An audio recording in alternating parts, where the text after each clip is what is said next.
मुंबईतील भायखळा परिसरात बुधवारी रात्री उशिरा एक मोठी आणि धक्कादायक दुर्घटना घडली। भायखळा पूर्वेतील घोडापदेव परिसरात असलेल्या जय कृपा टावर या इमारतीत 4थ्या मजल्यावरून लिफ्ट अचानक कोसळली। या भीषण अपघातात 5 जण गंभीर जखमी झाले असून घटनेनंतर संपूर्ण परिसरात एकच खळबळ उडाली आहे। पीएन सांगले, assistant divisional fire officer, Mumbai fire brigade, ही वाड़ा। क्या कहना चाहेंगे आज जो कितने बजे की घटना है ये करीब 9 बजे की घटना है। हमें भी लेट कॉल दिया गया है। 4 माले से लिफ्ट नीचे आई है।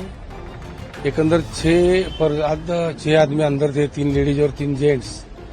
5 जन को हॉस्पिटल में भर्ती किया है। एक जन ठीक है।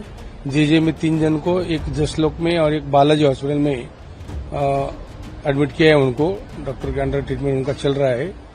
अब लिफ्ट को नीचे सिक्योर करके रखा है और लिफ्ट के टेक्नीशियन पर्सन को बुलाया है चेक करने के लिए आगे की।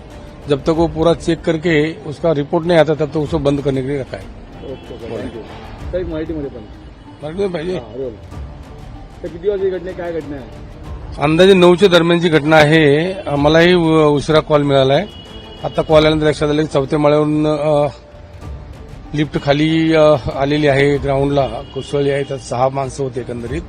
त्यातले 1 जण व्यवस्थित आहे। 5 जणांना आम्ही येण्यापूर्वीच पब्लिकनी सुखरूप बाहेर काढून त्यांना हॉस्पिटलला पाठवलेलं आहे। तिघे जेजेला आहेत, 1 जण जसलोकला आणि 1 बालाजी हॉस्पिटलला आहे। त्यांचे पुढील उपचार चालू आहेत। लिफ्ट सध्या सुरक्षित उपाय म्हणून बंद ठेवलेला आहे। जोपर्यंत पुढील तपासणी करून इलेक्ट्रिकल इन्स्पेक्टरचा अहवाल येत नाही तोपर्यंत बंद ठेवायला सांगितलेलं आहे। Okay sir, thank you. चालेल। प्राथमिक माहितीनुसार ही लिफ्ट 4थ्या मजल्यावर असताना अचानक केबल फेल्युअर झाल्याने ती थेट खाली कोसळली।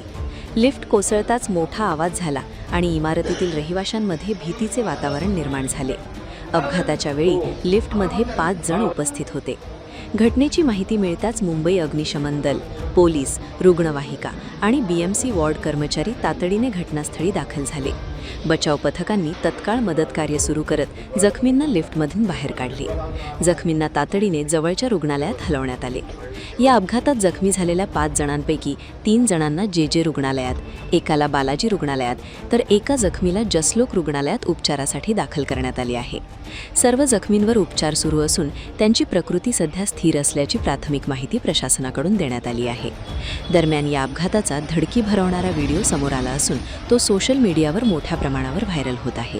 या घटनेनंतर रहिवाशांमध्ये भीतीचे वातावरण पसरले असून इमारतींमधील लिफ्टच्या सुरक्षेबाबत गंभीर प्रश्न उपस्थित केले जात आहेत। लिफ्ट नेमकी कशामुळे कोसळली, हा केवळ तांत्रिक बिघाड होता की लिफ्टच्या देखभालीत हलगर्जीपणा झाला होता, याबाबत अद्याप स्पष्ट माहिती समोर आलेली नाही। संबंधित यंत्रणांकडून घटनेचा सखोल तपास सुरू असून लिफ्टची नियमित तपासणी आणि मेंटेनन्स योग्य पद्धतीने झाली होती का याची चौकशी केली जात आहे। या दुर्घटनेमुळे मुंबईतील उंच इमारतींमधील लिफ्ट सुरक्षेचा प्रश्न पुन्हा एकदा ऐरणीवर आला आहे। प्रशासन या प्रकरणात कोणती कारवाई करणार तसेच दोषींवर काय कारवाई होणार याकडे आता सर्वांचे लक्ष लागले आहे।